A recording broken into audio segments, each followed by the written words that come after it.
ನಮಸ್ಕಾರ, ವಿಶೇಷ ವರದಿಗೆ ಸ್ವಾಗತ. ಹುಟ್ಟಿದರೆ ಕನ್ನಡ ನಾಡಲ್ಲಿ ಹುಟ್ಟಬೇಕು.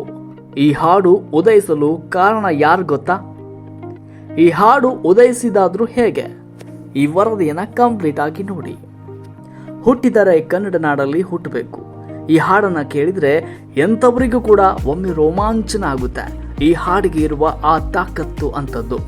ಹಾಡಿನ ಪ್ರತಿ ಸಾಲುಗಳು ಕನ್ನಡ ನಾಡಿನ ಬಗ್ಗೆ ಇರುವುದು ಒಂದು ವಿಶೇಷವಾದರೆ, ರಾಜ್ಕುಮಾರ್ ಅವರ ಕಂಠದಲ್ಲಿ ಈ ಸಾಂಗ್ ಮೂಡಿ ಬಂದಿದೆ ಅನ್ನೋದು ಮತ್ತೊಂದು ವಿಶೇಷ. ಡಾಕ್ಟರ್ ರಾಜ್ಕುಮಾರ್ ಅವರ ನಟನೆಯ ಟಿ.ಎಸ್. ನಾಗಾಭರಣ ಅವರ ನಿರ್ದೇಶನದ ಆಕಸ್ಮಿಕ ಚಿತ್ರದ ಹಾಡನ್ನ ಕನ್ನಡ ರಾಜ್ಯೋತ್ಸವದ ಸಂದರ್ಭದಲ್ಲಿ ನೆನಪಿಸಿಕೊಳ್ಳಲಾಗುತ್ತೆ. ಹಾಗಾದರೆ ಈ ಹಾಡು ಹುಟ್ಟಿದ್ದು ಹೇಗೆ, ಈ ಹಾಡನ್ನು ಸಿನಿಮಾದಲ್ಲಿ ಬಳಕೆ ಮಾಡಿಕೊಂಡಿದ್ದು ಯಾಕೆ ಎಂಬ ಇತ್ಯಾದಿ ವಿಚಾರಗಳ ಬಗ್ಗೆ ಈ ವರದಿಯಲ್ಲಿ ನಾವು ಕೊಡ್ತೀವಿ ಮಾಹಿತಿ. ನಾಗಭರಣ ಅವರು ಆಕಸ್ಮಿಕ ಸಿನಿಮಾ ನಿರ್ದೇಶನವನ್ನು ಮಾಡಿದ್ರು. ರಾಜ್ಕುಮಾರ್ ಅವರ ಸಹೋದರ ವರದಣ್ಣ ಅವರಿಗೆ ನಾಗಭರಣ ಅವರು ಈ ಸಿನಿಮಾದ ಕಥೆಯನ್ನು ಹೇಳಿದರು.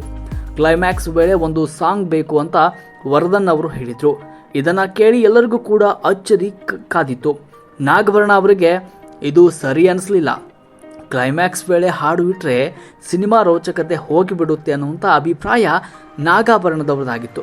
ಆದರೆ ವರದಣ್ಣ ಅವರ ಲೆಕ್ಕಾಚಾರ ಬೇರೆಯೇ ಆಗಿತ್ತು. ಕಥೆಯನ್ನ ಮರೆತು ಜನರು ಹಾಡಿನಲ್ಲಿ ಕಳೆದು ಹೋಗಬೇಕು, ಹಾಡಿನ ಕೊನೆಯಲ್ಲಿ ಮತ್ತೆ ಕಥೆಯನ್ನ ಮುಂದುವರಿಸಬೇಕು ಅಂತ ವರದಣ್ಣ ಅವರ ಲೆಕ್ಕಾಚಾರ ಆಗಿತ್ತು.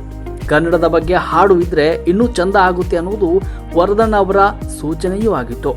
ಇನ್ನು ಕನ್ನಡದ ಕುರಿತು ಹಾಡನ್ನ ಬರೆಯೋದಕ್ಕೆ ಹಂಸಲೇಖ ಅವರು ಕೂಡ ರೆಡಿ ಆದರು. ಹಲವು ಕವಿಗಳ ಪುಸ್ತಕವನ್ನ ನಾಗಾಭರಣ ಅವರು ಹಂಸಲೇಖ ಅವರಿಗೆ ತಂದು ಕೊಟ್ರಂತೆ. ಹಂಸಲೇಖ ಅವರು ತಮಗೆ ತೋಚಿದಂತೆ ಹಾಡನ್ನ ಬರೆದ್ರು. ನಾಗಾಭರಣ ಅವರು ಹಾಗೂ ಹಂಸಲೇಖ ಅವರು ಡಾಕ್ಟರ್ ರಾಜ್ಕುಮಾರ್ ಅವರನ್ನ ಭೇಟಿ ಮಾಡೋದಕ್ಕೆ ಹೋಗ್ತಾರೆ. ರಾಜ್ಕುಮಾರ್ ಅವರು ಬಿಳಿ ಬಣ್ಣದ ಬಟ್ಟೆಯನ್ನ ಧರಿಸಿದ್ರು. ಆ ಸಂದರ್ಭದಲ್ಲಿ ಇದೇ ವೇಳೆ ಡಾಕ್ಟರ್ ರಾಜ್ಕುಮಾರ್ ಅವರನ್ನ ನೋಡಿದ ಹಂಸಲೇಖ ಅವರು ಇದಕ್ಕಿದ್ದಂತೆ ಹುಟ್ಟಿದರೆ ಕನ್ನಡ ನಾಡಲ್ಲಿ ಹುಟ್ಟಬೇಕು ಅಂತ ಹೇಳಿದ್ರಂತೆ. ಆಗ ರಾಜ್ಕುಮಾರ್ ಅವರು ಏನಿದು ಅಂತ ಕೇಳ್ತಾರೆ. ಹುಬ್ಬಳ್ಳಿಗೆ ಹೋಗ್ತಾ ಇದ್ದೀರಲ್ಲ, ಅಲ್ಲಿ ಜಟಕಾ ಬಂಡಿ ಮೇಲೆ ಕುಳಿತು ಈ ಹಾಡನ್ನ ಹೇಳಿಬಿಡಿ ಅಂತ ಹೇಳಿದರು. ಮುಂದಿನ ಸಾಲು ಹೇಳುವಂತೆ ರಾಜ್ಕುಮಾರ್ ಅವರು ಹಂಸಲೇಖ ಅವರಿಗೆ ಕೇಳ್ಕೊಳ್ತಾರೆ. ಅವಾಗ ಹಂಸಲೇಖ ಅವರು ಮೆಟ್ಟಿದರೆ ಕನ್ನಡಮನ್ನ ಮೆಟ್ಟಬೇಕು ಅಂತ ಹೇಳಿದ್ರಂತೆ. ಈ ಸಾಲುಗಳು ರಾಜ್ಕುಮಾರ್ ಅವರಿಗೂ ಕೂಡ ತುಂಬಾ ಇಷ್ಟವಾಯಿತು.